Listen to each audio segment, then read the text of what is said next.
아우디 Q5는 아우디의 SUV 라인업 중에서도 가장 많은 판매량을 기록하고 있는 모델들 중에 하나입니다. 2018년도에 처음으로 1세대 모델이 출시가 됐었고요. 2016년도 파리 모터쇼를 통해서 2세대 모델, 풀 모델 체인지된 2세대 모델이 처음으로 공개가 됐었죠. 그리고 2017년도 상반기부터 이제 유럽 시장에서 본격적으로 판매가 됐었습니다. 국내 시장에 들어온 모델은 바로 2세대 모델이 지금 국내 시장에 지난 5월에 이제 출시가 됐고요. 최근에 출시되고 있는 아우디 차량들 같은 경우에는 이제 최근에 그 인증 문제 때문에 출시가 많이 지연했던 차량들이 속속 좀 들어오고 있는 모습을 좀 볼 수가 있습니다. 어쨌든 이렇게 라인업을 충실히 지금 아우디 코리아 같은 경우에는 빠르게 좀 확장을 해 나가고 있고, 아마 올해가 좀 지난다면 올 하반기부터는 정상적으로 이제 유럽에서 들어오는 신차들이 좀 대거 국내 시장에서도 공개될 것으로 보여집니다. 한 가지 꼭 알고 계셔야 될 부분은요, 이제 올 하반기에 유럽 시장에서는 이 Q5의 부분 변경 모델이 출시가 된다는 것입니다. 그래서 국내 시장에도 아마 올 하반기 늦게나 아니면 내년 초에 이 새로워진 부분 변경 모델이 또 출시가 될 가능성도 상당히 높기 때문에요. 오늘 소개해드린 이 모델 같은 경우에는 이러한 점들을 좀 감안을 하셔서 만약에 구매를 계획하고 계시는 분들이라면 참고를 하시면 좋을 것 같습니다. 차량의 디자인 같은 경우에는 이 전면부 디자인이나 후면부 디자인에서 최근 이제 아우디가 보여주고 있는 SUV 모델들의 이런 디자인 요소들이 많이 보여주고 있죠. 이 대표적인 형태가 이 바깥쪽으로 아주 굵은 이 크롬바가 더해진 이 싱글 프레임 그릴 같은 경우에는 이제 Q5부터 좀 시작이 됐다고 볼 수가 있겠죠. 그리고 이러한 디자인들이 지금 이제 국내 시장에도 얼마 전에 출시가 됐던 Q7, 뭐 Q8 같은 차량들에도 좀 반영이 됐다라고 볼 수가 있겠고요.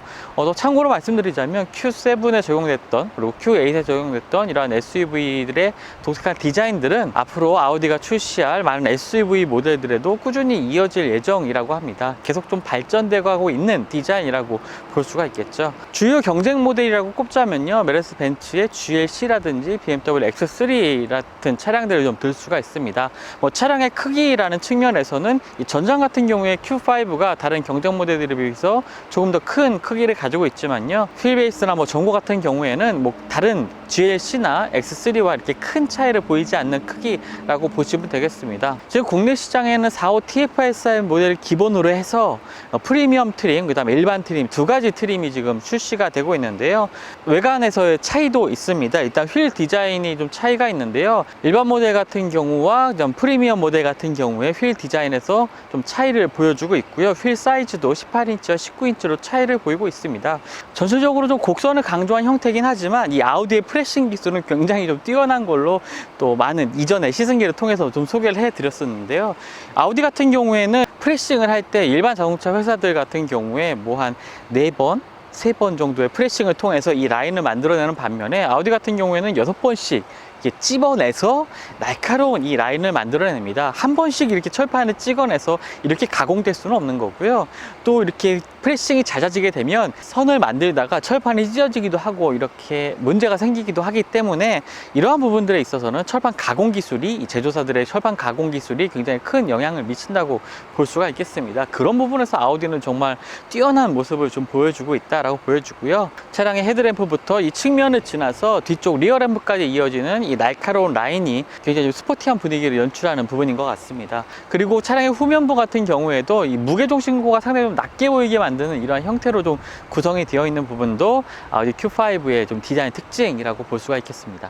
적재 공간도 한번 살펴볼 텐데요. 일단은 전동식 게이트가 적용이 되어 있고요. 보통 이 헤드램프 부분이 이제 나눠져 있죠. 트렁크 게이트가 나눠져 있는 부분들을 많이 보셨을 텐데, Q5 같은 경우에는 이 부분이 이제 게이트와 이제 통합되어 있는 형태로 되어 있기 때문에 이 측면 트렁크 도어를 열었을 때 이러한 형상으로 좀 보여지는 것이 특징이라고 볼 수가 있겠고요. 그리고 시트는 6대4로 폴딩되는 방식입니다. 물론 2열에서도 이 시트를 폴딩을 할 수가 있지만 이 트렁크 쪽에 있는 레버가 각각 왼쪽과 오른쪽에 위치해 있어서요, 이것을 당겨서 2열 시트를 접을 수도 있습니다.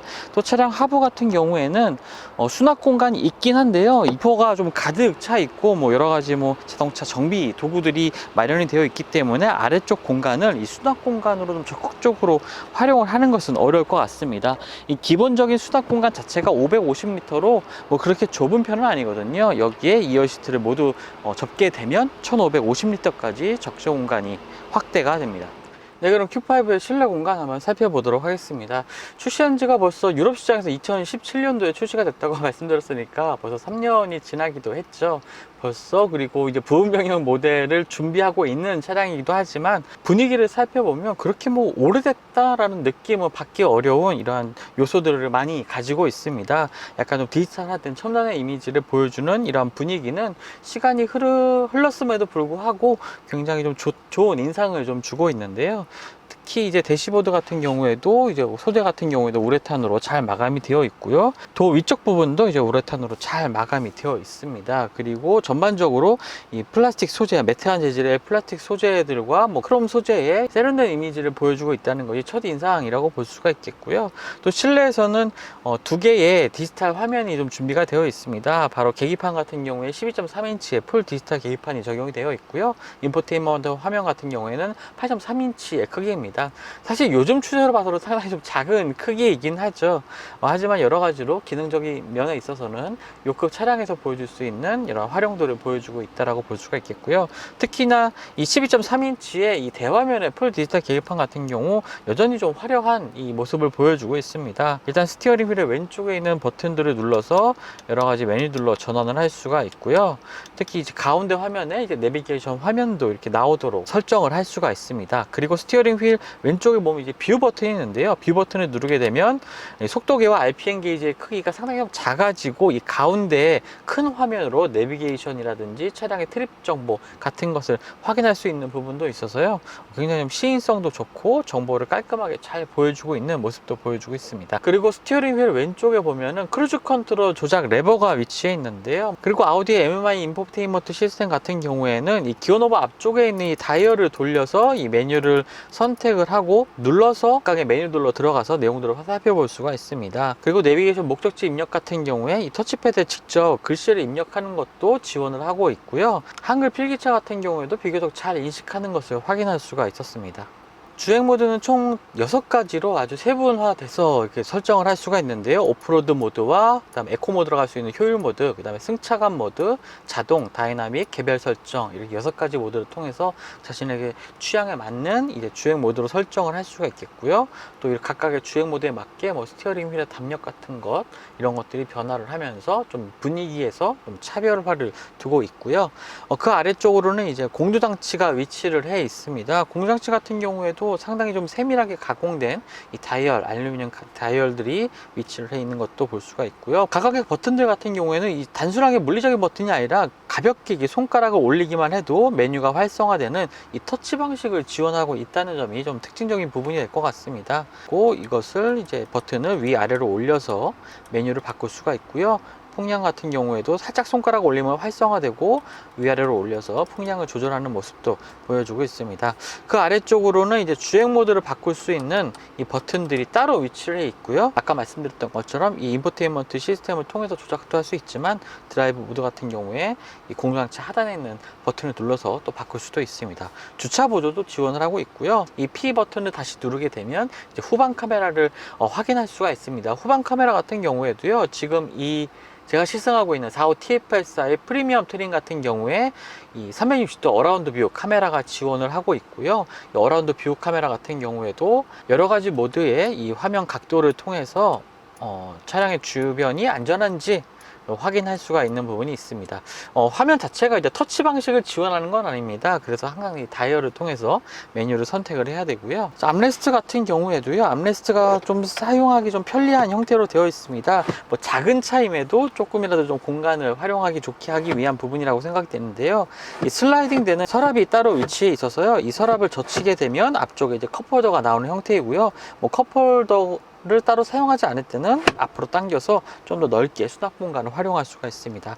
USB 포트 같은 경우에는 지금 암레스트 아래쪽으로 USB 포트 하나 그리고 앞쪽에 USB 포트 하나에서 총 2개의 USB 포트가 마련이 되어 있고요. 옥수단자가 이쪽에 위치를 해 있네요. 아쉽게도 이제 스마트폰 무선 충전 패드를 좀 지원하지는 않습니다. 그래서 사실 이 스마트폰을 이 앞쪽에도 포켓이 하나 있는데요. 이쪽에 놓기에는 너무 좀 좁기 때문에 보통 이 암레스트 하단에 놓게 되는데요.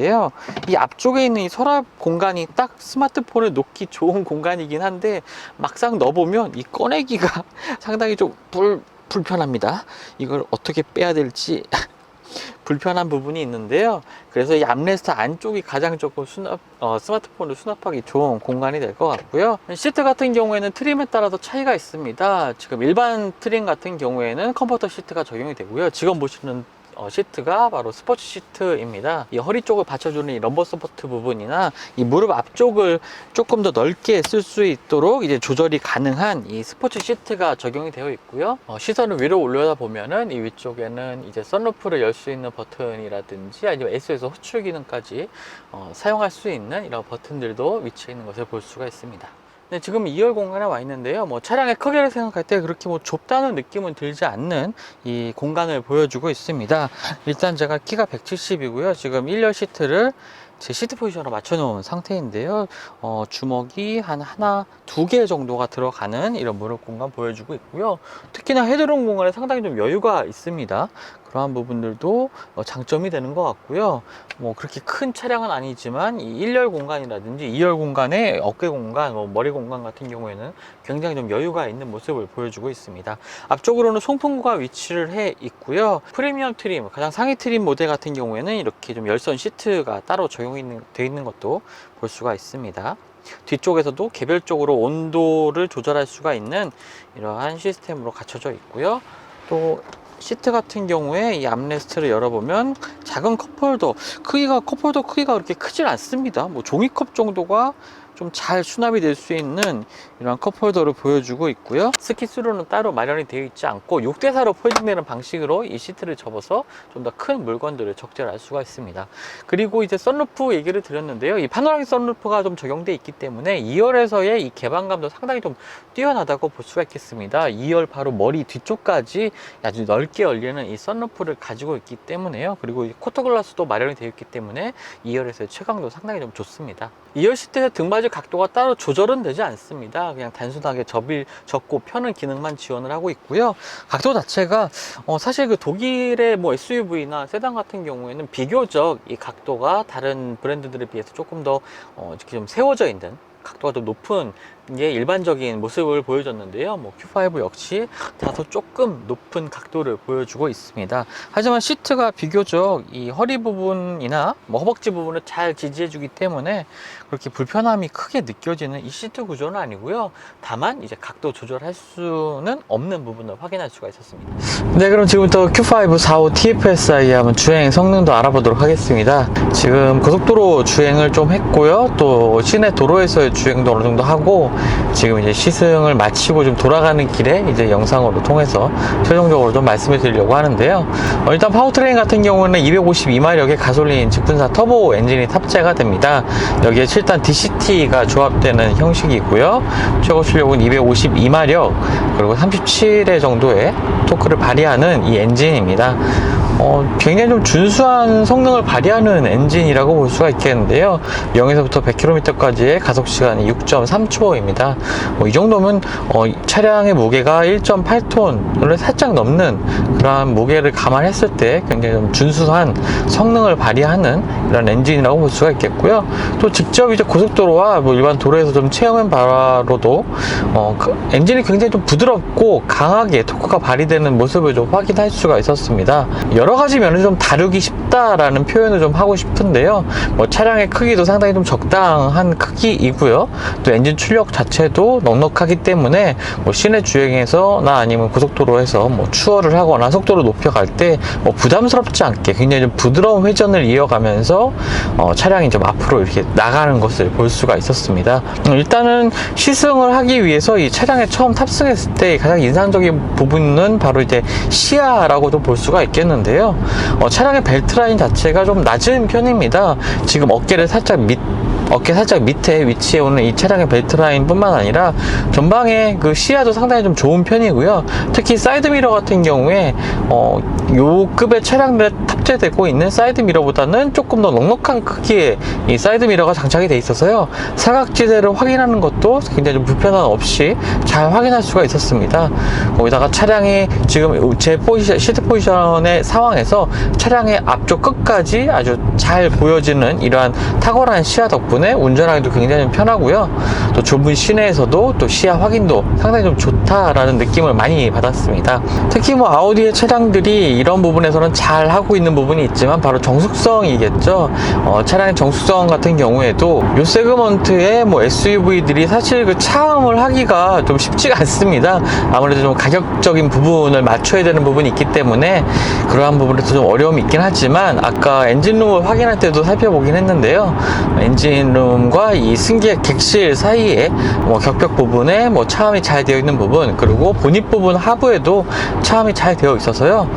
가솔린 모델이기 때문에 뭐 그렇게 크게 뭐 소음을 느끼거나 뭐 엔진의 진동을 크게 느끼긴 어렵겠지만, 이렇게 좀 차음이 잘 되어 있는 부분을 통해서 차량의 소음도 많이 줄일 수가 있었던 것 같습니다. 가장 크게 들리는 소리라면 이제 아무래도 좀 노면음이 가장 그나마 좀 크게 들리는 부분이라고 할 수가 있겠는데요. 뭐 이런 부분 때문에 운전 중에 뭐 소음 때문에 스트레스 받을 일은 조금 많이 적지 않을까 이렇게 생각이 됩니다. 한 가지 주행 중에 조금 아쉬웠던 부분은 이 7단 DCT 부분인데요. 물론 이제 고속 주행 시에 뭐 변속을 이어가고 하는 부분에 있어서는 불편함을 거의 느낄 수가 없었습니다. 굉장히 좀 빠른 변속 타이밍을 갖고 있고요. 여기다가 이제 차량을 이피션트 모드, 효율 모드로 전환을 하게 되면은 높은 단수를 계속 유지하려는 이러한 그 세팅을 보여주고 있는데요. 이렇게 좀 이러한 설정을 통해서 차량의 연비나 효율성 측면에서 좀 유리한 부분이 있을 것 같은데요. 이 저속 주행할 때, 그러니까 시내 주행할 때가 아무래도 좀 많은 상황이겠죠. 거의 한 시속 한 10km에서 20km 사이에 이렇게 변속이 일어나는 과정에서 약간의 조금 히스테릭한 퉁퉁 하는 느낌의 이런 변속 반응을 느낄 수가 있습니다. 이런 부분은 어떻게 보면은 뭐 DCT 변속기의 좀 특징이라고 좀 볼 수가 있을 것 같은데요. 좀 예민한 분들이라면 이러한 변속 충격이, 저속에서의 변속 충격이 다소 좀 크게 느껴지지 않을까라는 생각도 해봅니다. 차량의 플랫폼 같은 경우에는 아우디 A4와 같은 플랫폼을 사용을 하고 있습니다. MLB 에보 플랫폼이 적용이 되어 있는데요. 이전 세대 모델보다 상당히 좀 차량의 무게를 줄일 수가 있었고요. 또 차체 강성도 고장력 간판이라든지 알루미늄 소재를 사용하면서 차량의 강성, 뭐 무게 이런 것들을 많이 줄이고 또 강성을 좀 높일 수가 있었습니다. 이런 부분들이 이제 주행을 해보면 차량의 와인딩 로드라든지 아니면 급커브에서의 차량의 움직임이라든지 이런 부분에서 차량의 강성이 아무래도 많은 도움을 주게 되는데요. 전반적으로 정말 깔끔한 주행을 보여줍니다. 뭐 기봉기가 정말 탄탄하다는 느낌을 받게 되는데요. 특히나 고속코너에서도 차량의 좌우 롤도 굉장히 잘 억제를 하고 있고요. 거기다가 쿼트로 시스템도 적용되어 있기 때문에 굉장히 주행 안정성 측면에서는 뛰어난 모습을 보여주고 있습니다. 이런 부분들이 아우디를 선택하는 뭐 중요한 이유 중에 하나가 되겠죠. 주행 안전 장치로는 뭐 앞차와의 거리가 가까워졌을 때 제동력을 더해주는 이 프리센스, 아우디의 프리센스 시스템이 탑재가 되어 있고요. 360도 어라운드 뷰 카메라도 이제 적용이 되어 있습니다. 아쉬운 점은요, 이제 크루즈 컨트롤 기능은 적용이 되어 있지만 어댑티브 크루즈 컨트롤 기능은 따로 아직까지는 적용이 되지 않았습니다. 이 차량 같은 경우에 출시된 지가 좀 된 차량이다 보니까 이 운전자 보조 시스템 같은 경우에 아직 좀 사양이 낮은 것을 볼 수가 있는데요. 스티어링 휠 왼쪽 아래쪽에 있는 레버를 움직여서 차량의 속도를 제어를 할 수가 있습니다. 물론 이제 차량의 앞차와의 거리를 조절하고 차선의 중앙을 유지하는 기능은 없는 부분이 요즘에 출시되고 있는 다른 경쟁 모델들이라고 볼 수 있는 차량들과 비교할 때 조금 아쉬운 부분이 될 수가 있겠죠. 차량의 가격은 6천만 원 초반대의 가격입니다. 여기다가 뭐 아우디 같은 경우에는 지금 딜러를 직접 방문하셔서 뭐 여러 가지 할인 혜택을 더 추가로 받을 수가 있는데요. 이러한 경우에는 차량의 가격이 5천만 원 후반대까지 좀 내려갑니다. 차량의 성능적인 부분이라든지 뭐 브랜드 가치를 한번 비교를 해봤을 때 굉장히 좀 합리적인 가격에 좀 출시가 됐다고 보여집니다. 거기다가 경쟁 모델이라고 할 수 있는 BMW X3와 비교할 때 좀 상당히 좀 비슷한 가격대에 형성이 되어 있거든요. 하지만 BMW X3 같은 경우에는 180마력대에 좀 출력이 좀 낮습니다. 이런 부분도 있고요. 또 경쟁 모델이라고 할 수 있는 벤츠의 GLC와 비교할 때 가격이 거의 한 1000만원 가까이 차이가 납니다. GLC와는 동력 성능은 상당히 비슷한 부분이 있는데요. 이런 점을 고려해 봤을 때도 아우디 Q5의 가격적인 경쟁력은 어느 정도 확보하고 있다라고 볼 수가 있겠네요. 네, 지금까지 아우디 Q5 한번 만나봤습니다. 출시된 지 조금 3년이 가까운 차량이긴 하지만 아우디다운 주행 질감을 보여준다는 측면, 그리고 내부 실내 공간에서도 굉장히 고급감을 느껴지는 부분이 그렇게 시간이 많이 지났다는 내용은 잘 느낄 수가 없을 만큼 세련된 모습을 아직까지도 유지하고 있는 것을 확인할 수가 있었고요. 차량의 정수성 측면이라든지 아니면 주행 질감 쪽에 있어서도 굉장히 좀 탁월한 모습을 보여줬다고 좀 평가를 할 수가 있겠습니다. 하지만 좀 아쉬운 부분도 몇몇 보이는데요. 운전자 보조 시스템 같은 경우에 최신의 그 사양들이 경쟁 모델들과 비교했을 때도 아직까지 좀 적용되지 않은 부분들이 상당히 좀 아쉬운 부분이기도 하고요. 지금 제가 실행하고 있는 차량의 문제인지는 잘 모르겠는데, 지금 엔진룸 쪽에서 좀 저속으로 주행할 때, 지금 주행할 때는 소리가 잘 크게 들리진 않습니다만 저속으로 주행할 때 딱딱딱딱딱 하는 소리가 계속 들리고 있거든요. 이런 부분은 사실 제가 그 시승 전에 해외 리뷰를 보고 오기도 했었는데, 그 리뷰에서도 이런 점을 한번 지적을 하더라고요. 비단 이 시승차만의 문제는 아닌 것 같은데 이런 부분들은 좀 개선이 되지 않을까 하는 생각이 듭니다. 그리고 소비자분들 입장에서는 가장 큰 아쉬움이 될 수도 있을지도 모르겠는데요. 이제 올 하반기에 말씀드렸던 것처럼 이제 부분 변경 모델이 유럽 시장에 출시가 됩니다. 국내 시장에도 그 모델들이 들어오겠죠.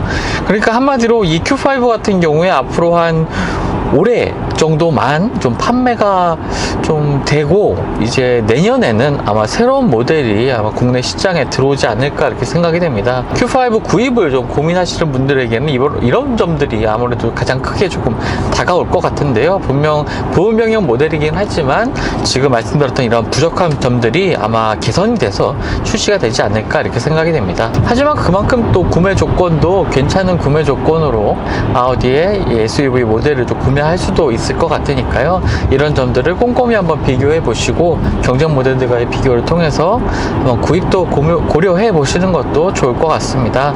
굉장히 기본기가 탄탄하고 다루기 쉬운 SUV, 이것이 아마 Q5를 좀 정의하는 문장이 될 것 같고요. 코로나19 확산 속에서도 이 수입차 브랜드의 판매가 쉽게 그렇게 꺾이지가 않고 있습니다. 물론 국내 시장, 내수 시장 같은 경우에 국내 제조사들의 차량들도 판매가 그렇게 좀 회복세를 보이고 있는 모습을 보이고 있지만요. 특히나 수입차 같은 경우에는 그래도 비교적 걱정했던 것보다, 우려했던 것보다 좀 안정세를 접어들었다라고 좀 볼 수가 있겠습니다. 특히 이 세그먼트의 SUV 모델들에 대한 수요가 굉장히 빠르게 증가하고 있는데요. Q5 출시된 지 좀 몇 년이 지나긴 했지만 여전히 소비자들에게는 조금 고민할 거리를 남겨주는, 어떤 면에서는 좋은 부분이기도 하고요.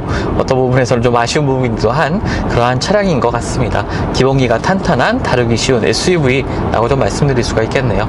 지금까지 글로벌 오토스 원선홍이었고요. 저는 다음 시승을 통해서 또 만나 뵙도록 하겠습니다. 감사합니다.